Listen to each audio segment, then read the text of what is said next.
We can't call this boxer a biological man simply because the sex tests conducted on the athlete are not being made public. However, we have reason to believe that they are male. More on that in a moment.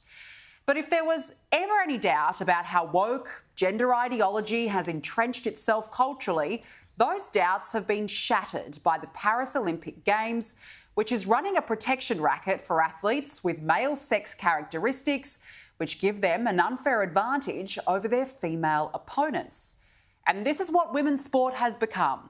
It says that men's feelings are more important than women's safety. It says men's feelings are more important than a woman's right to a fair and even match.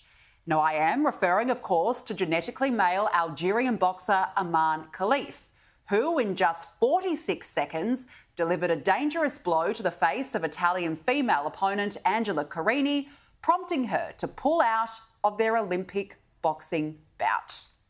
Yes, 46 seconds for Khelif to inflict so much damage, akin to a man beating up a woman. And that's because Khelif has XY chromosomes, just like a bloke, aka male chromosomes. And last year, Khelif was disqualified from the Boxing World Championships in New Delhi for failing to meet the eligibility criteria for participating in the women's competition due to elevated testosterone levels. Though that sex test remains confidential and will not be made public.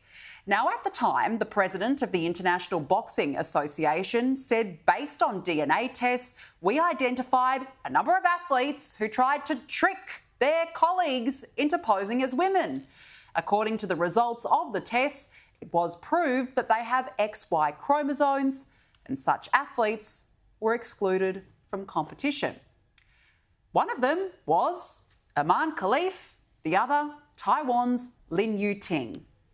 Yet somehow both were deemed eligible to box in the women's competition in Paris. Now, the International Olympic Committee claims they met the criteria for the women's competition.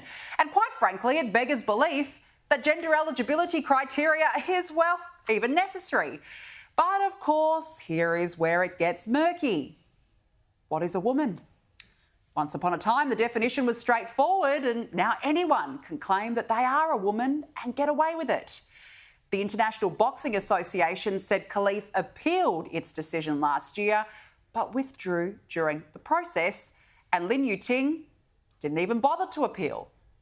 What does that tell you? Born blokes, no arguments, no doubt in my mind, yet protected and defended by the institutions that pride themselves on fair game.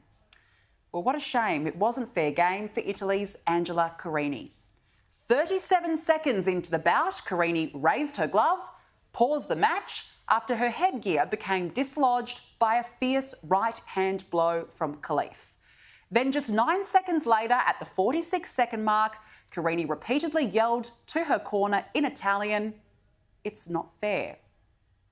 And by that point, her Olympic dream was well and truly over. She had no choice but to quit because she knew her safety was compromised the moment she was punched so hard in the face by her genetically male opponent. Carini, as we've seen, was left in the middle of the ring, on her knees in tears, as Khelif was declared the winner. She told reporters, quote, "I have never been hit so hard in my life. It's up to the IOC to judge."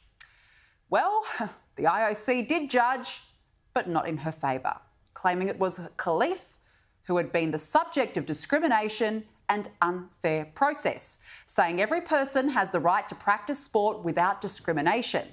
We have seen in reports misleading information about 2 female athletes competing at the Paris Games. These 2 athletes were the victims of a sudden and arbitrary decision by the IBA.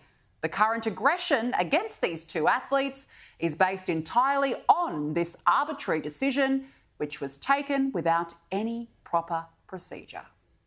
Should it always be the case that if someone is identified as female in the passport, that is how they should compete within sport, regardless of any tests or any decisions by sport? What I'd repeat is that all the competitors comply with the competition eligibility rules. For us, it's about protecting everybody and to ensuring that not just about protection, but also wellbeing support is available for all participants.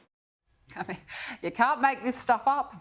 How can the IOC seriously say it is protecting everybody? A woman being forced to fight a genetically male opponent is not protecting everybody.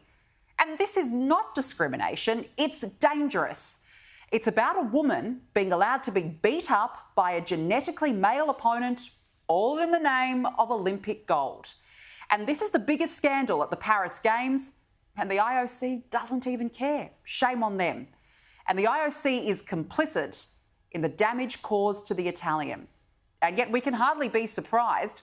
This is the same IOC that oversaw a freak show opening ceremony with bearded women and drag queens, all the while making a mockery of the Christian faith.